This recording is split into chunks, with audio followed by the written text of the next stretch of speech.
Hello, screenwriters, and welcome to Writing for Screens, Screenwriting Step by Step, Volume 25, Chapter 25, Episode 25. 25, that's a lot. But yet we are still just working on the outline, and that is really the big lesson. This takes work. This stuff takes time and effort and steps. And my guess is that it will take until it's currently mid-July when this is live, and my guess is that October-ish is when I will have a completed script. I can't even do the math on how many episodes that's going to be.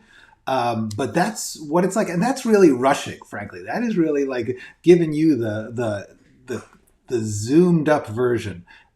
It takes a long time to do this. It takes a lot of work.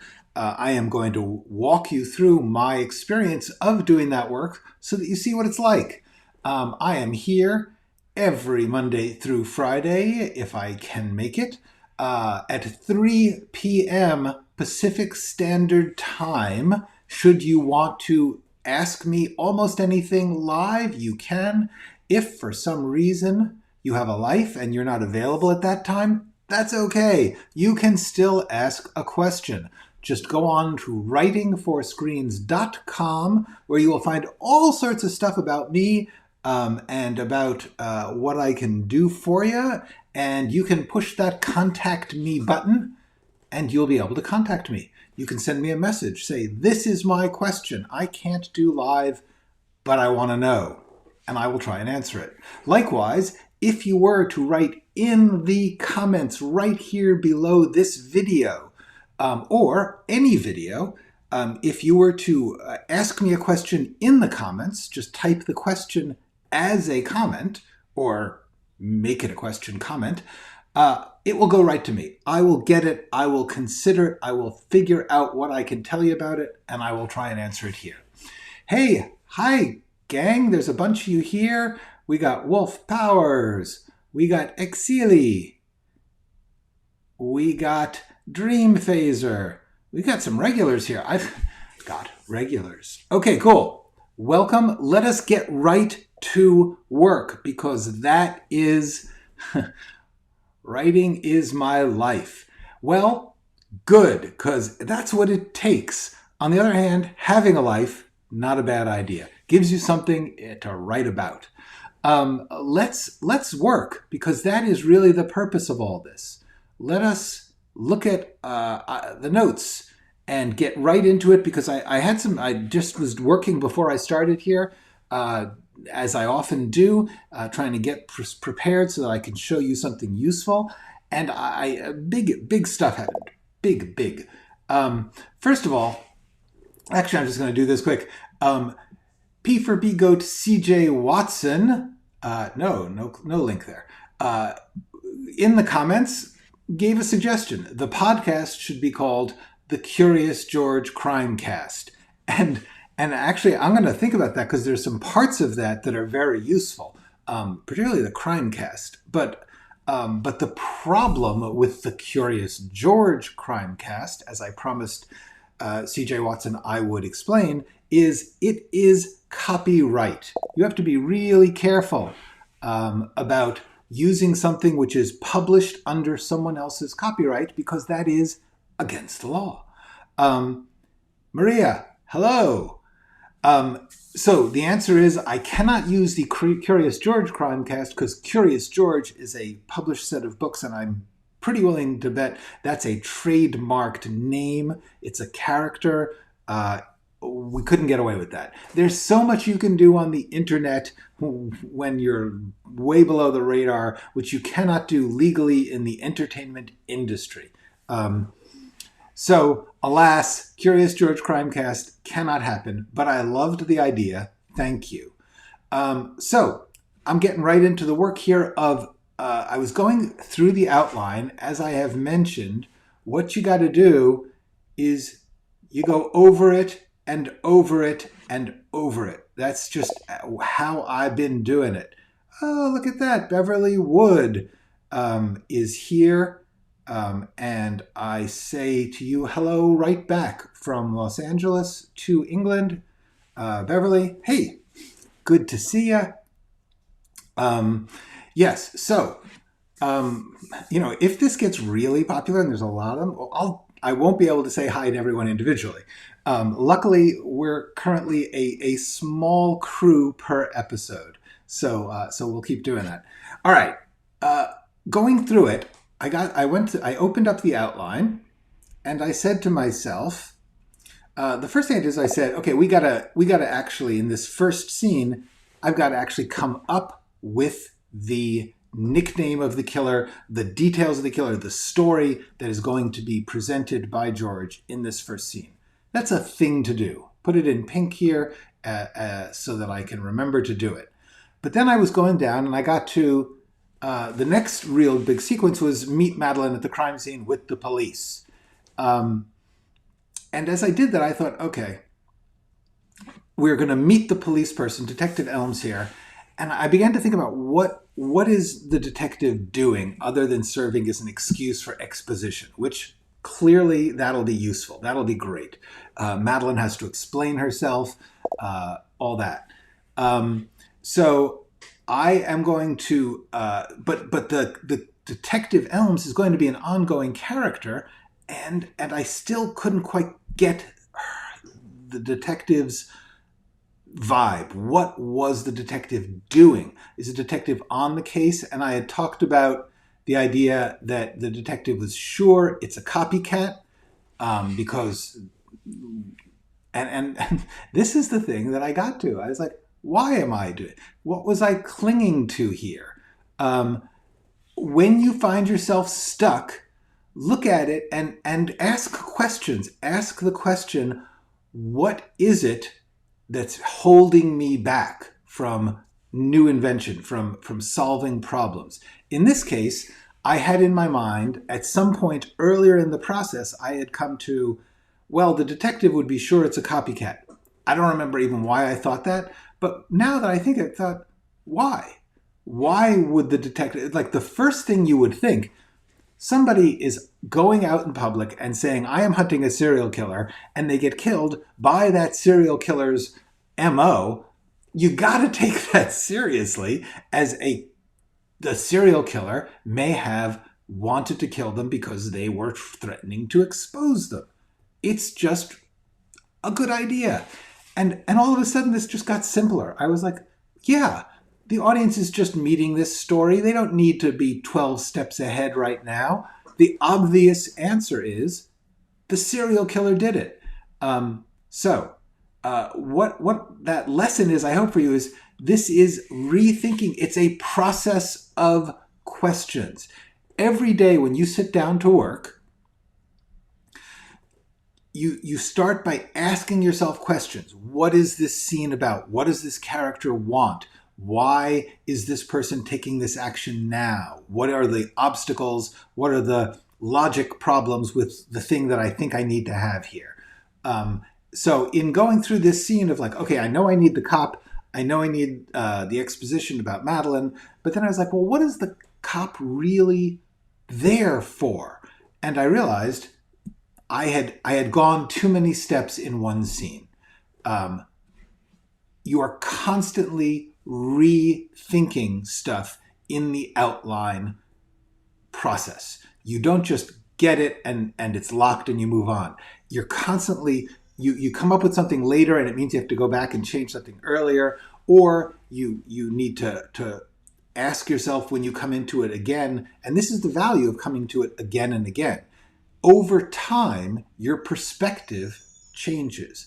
Over the process of coming back to it again and again, you have different things in your mind, and there is no right or wrong in writing. There is no absolute, this is the way it should be.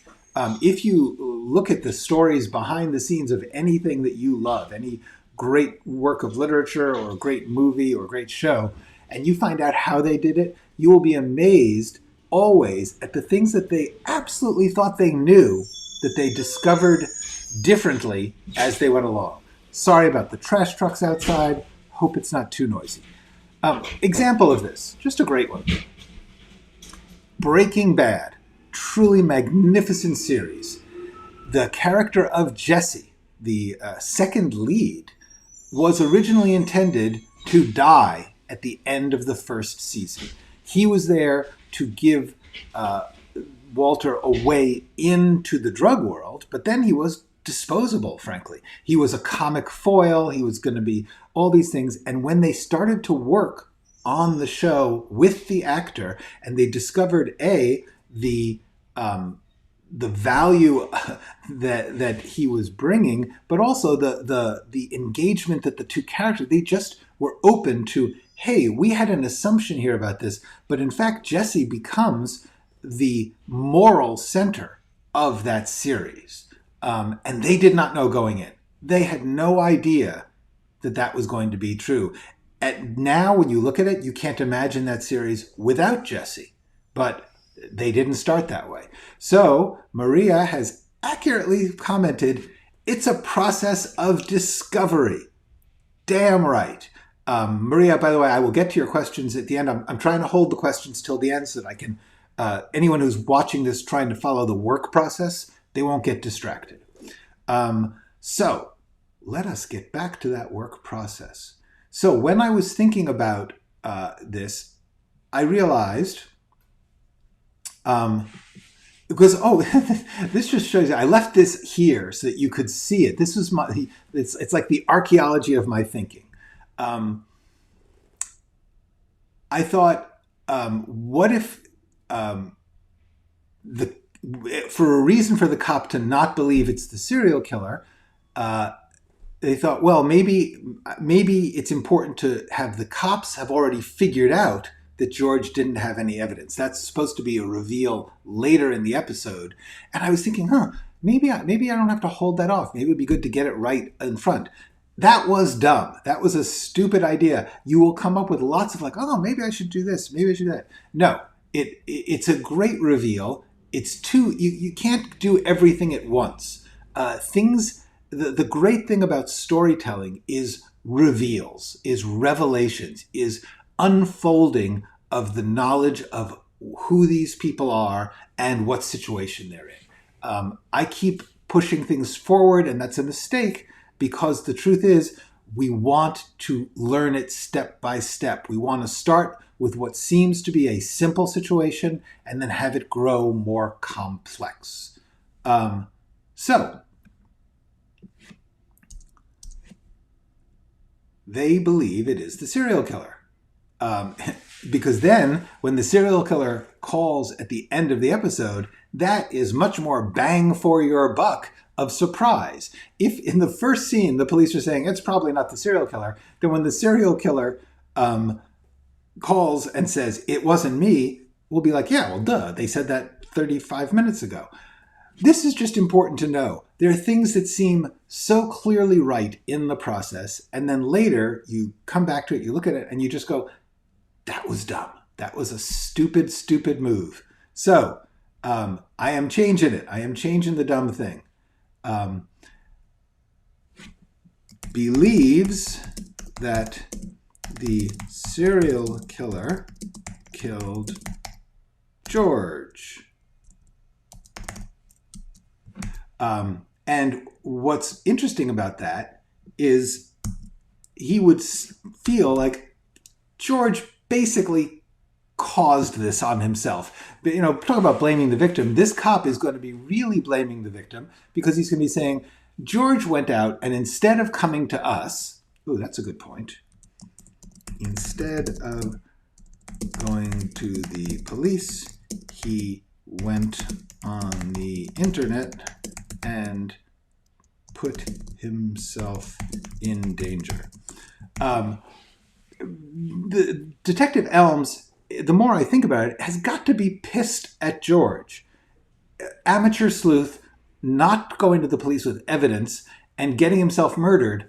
Man, would Elms be really pissed off. And so that also brought me to the idea that this is Elms' only scene in this episode. Elms is going to be a character who runs through the whole story, but you don't need to jam everyone into the pilot fully. Sometimes you just introduce them a little bit, and then they're going to show up again later and develop. This is a pilot. It is not a movie. It is not going to be all solved in one episode. So, Elms is hostile to Madeline because he assumes she is like her ex. Generally, Elms is pissed, and we are going to make that the top line here. Elms is pissed. Okay, meaning angry. For those of you who might want more formal language, Elms is mad at George for getting himself killed. After police leave. And also, let's remember, there will be a crime scene unit here. There is a crime scene unit working. All of George's stuff is potential evidence. But there's too much to deal with right now. Okay, you guys are now actually seeing me writing. This is the legendary thing I said I was going to try and do here, and I am actually doing it. I have to say, please do kind of chime in here. Are there better days or times for me to do this? If it turns out that I can get twice as many people engaging with this live by doing it at a different time, I will see if I can change my schedule. But also, especially, are weekends better? Not that they're necessarily better for me, but just a question. And also, what would you think, especially those of you who are out there watching this on video, do you like the shape of these, the half-hour-ish length that I am trying to give you? Because I feel like that's watchable. But it's also possible that I could just work for long periods. Like I could do a 2-hour one of these sometimes so that you could actually see the actual grinding build of writing, which I am frankly not doing here. Let me know. Okay, we are going to take a little pause here because we've got a pile of questions piling up. And so I am going to, okay, we got Diathorn in the EU and the hour seems fine. What hour is it there? Just curious, because I believe it is evening. So I guess that's cool. I'm like prime time there. All right, let us go back and get a couple of questions in here. Maria says, my outline is index cards on a corkboard. I need that visual layout. Cool. I actually agree with you. I have found my problem with corkboards and index cards was always simply I never had room for a corkboard. I used to live for many, many years in New York City. I don't know if you've ever been there, but apartments are literally... I'm currently in my office, which is a converted garage. It's maybe 10 feet by 20 feet. That's twice as large as my apartment in New York was. So the answer was, I just never had wall space to put up a corkboard big enough to plot out anything. And also, I like to have it digitally because you can't lose it as easily. So the answer is there are corkboard index card softwares. I personally have found myself using Scrivener. Scrivener is not easy. Scrivener takes work to learn because it has every possible option that you can imagine. Everything is adjustable. It's kind of brilliant, but it is kind of labor intensive. However, I will say their manual is fabulous. So if you want to take the time to learn Scrivener, it has a way that you actually, you take these documents and then they can either be seen as a document or an index card. So that's pretty cool. And I have found myself working more and more in Scrivener. And that would answer this part. What software are you using? Here, because Scrivener is A, expensive, and B, complicated, I don't use it here. Here I am using Apple Pages because it is commonly available to anyone with Apple products. You will get the Apple Pages word processing, and that's where I'm doing this stuff. But it's also fairly similar to Google Docs, the basic concept of having these different styles. They're called styles here, but I don't know what they're called in Google or Microsoft, but I know that they exist, that you can format so that you can just switch the style to a different concept of type. I find that useful, especially when you're doing outlines and things. But the answer is any word processing software or any notebook with a pen and paper, whatever it is that works for you is the right one.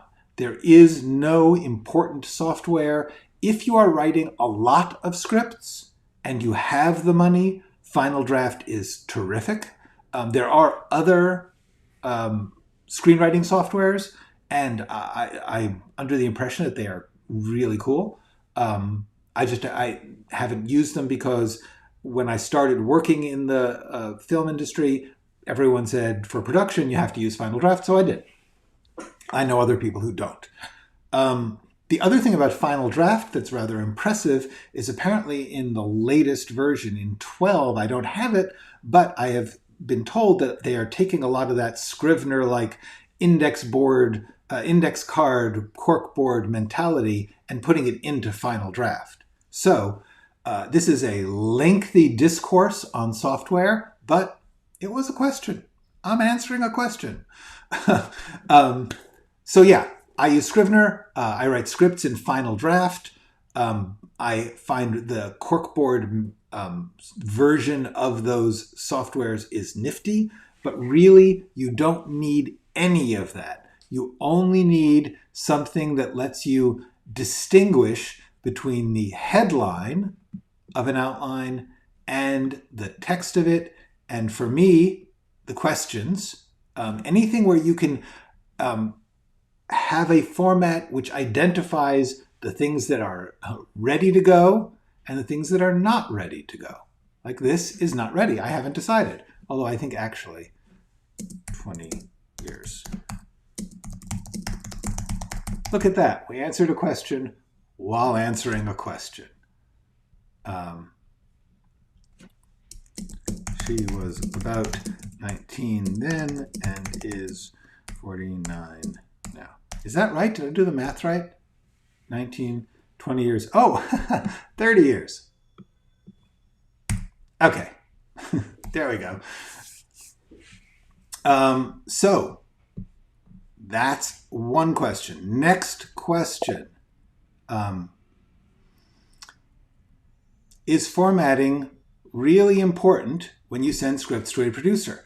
Yes, it absolutely is. There's just no way around this. The format is not that complicated. I did a video on it on this very website, this YouTube channel. You will find one that says Script Format Made Easy, I think is the title. Anyway, whatever it is, there's a video on script format. I explain it. There's only 6 parts to it. There really are. There's very, very little that you need to know about formatting. However, if you send something that is not in the proper format, people in the industry will absolutely have no interest in reading it. Because, and this is fair, they are working at a very high professional level. They are working on high stakes. You know, a series can cost minimum tens of millions of, sometimes hundreds of millions of dollars to produce. If the people who want to work on those things can't be bothered to learn the basics, they do not want to hear from you. It does not matter if you're talented. You do have to learn the basics of the game. Just like if you wanted to be a musician and you, music is tricky because it's sort of changed, but if you wanted to play in a classical orchestra and you did not learn how to read music, you would be considered not worth taking seriously. So the answer is formatting important? Yes, But formatting is also not that hard. You can get it in, at very least, a couple of weeks of practice. You'll have it down. And also, once you get the basics of formatting, there is no completely right way. I urge you, look at scripts, read scripts. You should be reading scripts, all of you. If you are wanting to write scripts, there's pretty much no excuse for not reading them, especially because on the internet, there's tons of them. Look for screenplays PDF on your favorite search engine. You will find a lot of screenplays available for movies that you can then watch the movie and compare the script. Note, if the script is exactly like the finished production, it is not a script, it is a transcript. A lot of people, I don't know why, spend their time transcribing movies and putting them into script form and then putting that on the internet. I don't know who that helps. But I do know that getting the script so that you can see how it goes from written form into being changed during production, as it always does, that's valuable. To see the scenes that get dropped, to see the phrases that are different. There's actually a really cool video. John August took a scene from Whiplash. Go to John August's YouTube channel and look among his videos. He did one where he took a scene from the movie Whiplash and he compared the scene with the script, like line by line as it was running, so that you could see where the essential work is the same and where the details changed. And you could just think about that, which is really the whole point. You just need to get familiar with how scripting works and the fact that scripting is not the end of the game. Bottom line, format is important, but format is also pretty flexible in many, many ways. You can't flex the slug line, the interior, exterior, location, time. On the other hand, like that has to be there. It should be in caps. But it's weird. Some people bold that. Some people underline that. I personally don't understand why, because you're calling attention to the least interesting and important part of your script. Those big slug lines are there simply to delineate a change of location and time. That's it. It's to say we're starting a new scene. The action of the last one is over. Action of the new one is starting. Get past it. Get into the scene. Anyway, little details about your margins or stuff like that. Different writers do it differently. No one is going to throw out your script because of that. But if you're not breaking things down into slug lines or what they're called scene headings, and then the action or scene description, character name, and dialogue indented, those things you really can't mess with. Okay. Just a moment. It's after midnight now.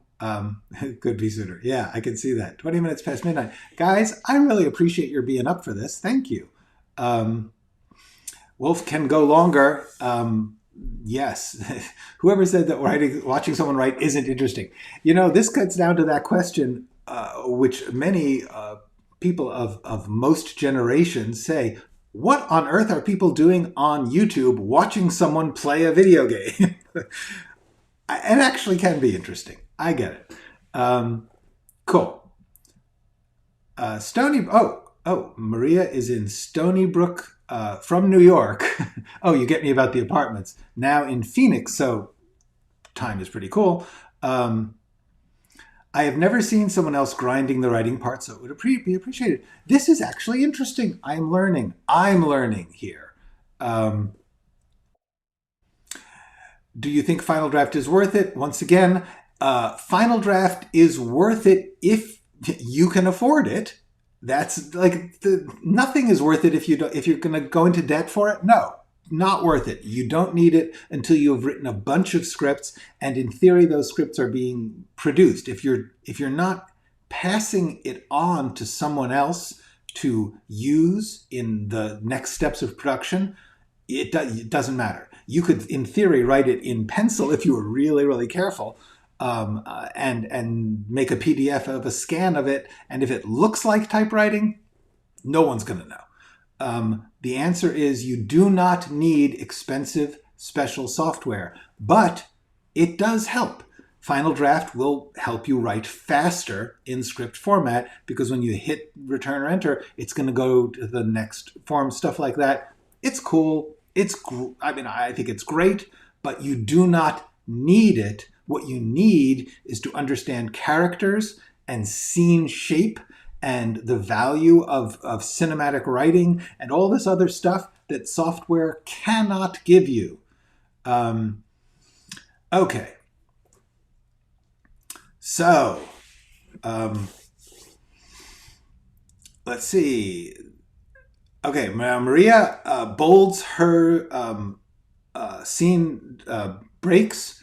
And I personally, like I said, I would advise not, because although it does help you to break it up, you're already doing an all caps line with a couple of blank spaces between it. Your eye is visually breaking it up, and ideally you want them in the story, not in the scene break. But if it's working for you, the main thing about anything in writing is really true. If it is working for you, if you are productive and you are writing what you believe is good work for you, and when you show it to other people, which you should do, they are getting something out of it that you put into it, because that's the magic of writing. You imagine something. Okay, this exists nowhere except in your brain. And when you write it in these little scratchy black and white marks on a digital page, someone else can read those little scratchy black and white marks, and they get transported into another place, and they get involved in the lives of imaginary people. That's a freaking miracle. That's what you want to work on. That's writing. The rest of it is just the mechanics by which you pull off that magic. I don't think I can come up with a better ending than that for an episode. I think I'm stopping there. Man, that was good. I'll see you on Monday. Have a great weekend.